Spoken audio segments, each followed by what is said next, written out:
ഇത് കഴിഞ്ഞ വർഷം കാക്കനാടുണ്ടായ വെള്ളക്കെട്ടാണ്. കാക്കനാടുണ്ടായ വിവിധ പ്രദേശങ്ങളുണ്ടായ വെള്ളക്കെട്ടാണ്. ഇൻഫോ പാർക്ക് ഉൾപ്പെടെയുള്ള സ്ഥലങ്ങളിലൊക്കെ രൂക്ഷമായിട്ടുള്ള വെള്ളക്കെട്ടായിരുന്നു. നിരവധി വീടുകളുടെ അകത്തൊക്കെ വെള്ളം കയറി. ഒരു വീടിനകത്ത് വെള്ളം കയറി ആ വീട്ടിലെ ഗൃഹനാഥയ്ക്ക് അസ്വസ്ഥത അനുഭവപ്പെട്ടതിനെ തുടർന്ന് ഫയർഫോഴ്സാണ് നീക്കുന്നത്. നമുക്കിപ്പോൾ തന്നെ കാണാം, ഇൻഫോ പാർക്കിനകത്ത് ഈ ഒരു പ്രദേശത്തൂടെ ഒന്നും പോകാൻ പറ്റാത്ത രീതിയിലുള്ള വെള്ളക്കെട്ടായിരുന്നു. അത് നമ്മളുടെ IT മേഖലയ്ക്ക്, നമ്മുടെ രാജ്യത്തിന് തന്നെ ഒരു നാണക്കേടുണ്ടാക്കിയ ഒന്ന് തന്നെയാണ്. IT നഗരം വെള്ളത്തിൽ മുങ്ങുന്നു എന്ന് പറയുമ്പോൾ മറ്റുള്ളവരൊക്കെ നമ്മളെ ഒരു വല്ലാത്ത രീതിയിലാണ് കണ്ടത്. ഏതായാലും അത് ഈ പ്രാവശ്യം ഉണ്ടാകാതിരിക്കട്ടെ.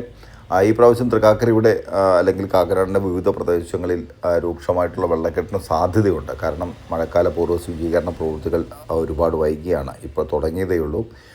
ഇപ്പോഴും അത് പൂർത്തീകരിക്കാനായിട്ട് സാധിച്ചിട്ടില്ല. ഇനിയും നിരവധി സ്ഥലങ്ങളിൽ തോടുകളും അതുപോലെ തന്നെ ഓടകളും എല്ലാം അഴുക്ക് വന്ന കുപ്പികളൊക്കെ വന്ന് അടഞ്ഞിരിക്കുകയാണ്. ഇതെല്ലാം നീക്കം ചെയ്തില്ല എന്നുണ്ടെങ്കിൽ നീരൊഴുക്ക് തടസ്സപ്പെടും. ഈ പ്രദേശങ്ങളിൽ വെള്ളക്കെട്ടുണ്ടാകാൻ സാധ്യത കൂടുതലാണ്. കഴിഞ്ഞ പ്രാവശ്യത്തെ അനുഭവം എല്ലാം നമ്മുടെ മുന്നിലുണ്ടെങ്കിലും ഈ പ്രാവശ്യം മഴക്കാല പൂർവ്വ ശുചീകരണ പ്രവൃത്തികളൊന്നും നേരത്തെ തുടങ്ങാനായിട്ട് തൃക്കാക്കര നഗരസഭയ്ക്ക് സാധിച്ചില്ല എന്നുള്ളതാണ് യാഥാർത്ഥ്യം. വീടുകളുടെ അകത്ത് വെള്ളം കയറിയിട്ടുള്ളത് നമുക്ക് കാണാം. അതുപോലെ തന്നെ ഇവിടെ ഒരു റോഡാണ് കാണുന്നത്. ഈ റോഡിൻ്റെ സൈഡിലൂടെ ഒരു ഡ്രെയിനേജ് ഉണ്ട്, ഒരു തോട് പോലെയുണ്ട്.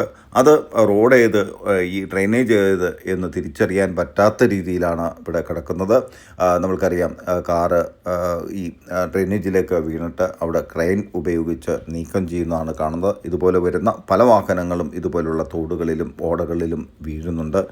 ഇതൊക്കെ വരും എന്നുള്ളത് നേരത്തെ തന്നെ അനുഭവങ്ങൾ നമ്മളുടെ മുന്നിലുണ്ട്. പക്ഷേ ഇതൊക്കെ കണ്ടിട്ടും കണ്ടില്ല എന്ന് നടിക്കുന്നു എന്നുള്ളതാണ്. അതിനുവേണ്ട സൗകര്യം എല്ലാം ചെയ്യുക എന്നുള്ളതാണ് ബന്ധപ്പെട്ട അധികാരികളുടെ ഭാഗത്തു നിന്ന് ചെയ്യേണ്ടത്.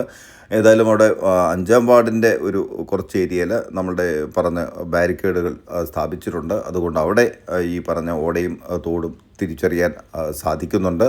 ഇത് ഇൻഫോ പാർക്കിനകത്ത് വെള്ളം എത്രത്തോളം ഉയരത്തിലുണ്ട് എന്നുള്ളത് നമ്മൾക്ക് വളരെ കൃത്യമായിട്ട് കാണാം.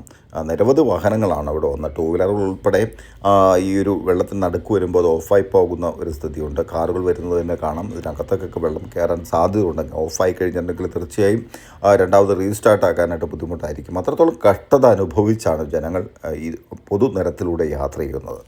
കഴിഞ്ഞ വർഷം മെയ് 29-നാണ് ഈ അതിരൂക്ഷമായ വെള്ളക്കെട്ട് അനുഭവപ്പെട്ടത്. ഈ മെയ് 27-ാം തീയതിയോടെ കാലവർഷം എത്തും എന്നാണ് കാലാവസ്ഥാ നിരീക്ഷണ കേന്ദ്രം അറിയിക്കുന്നത്. ഏതായാലും കഴിഞ്ഞ പ്രാവശ്യമുണ്ടായ ഈ ഒരു ദുരനുഭവം ഈ പ്രാവശ്യം ഇല്ലാതിരിക്കട്ടെ. ഞാൻ പ്രദീപ്, ന്യൂ ഇന്ത്യ, നന്മ 24.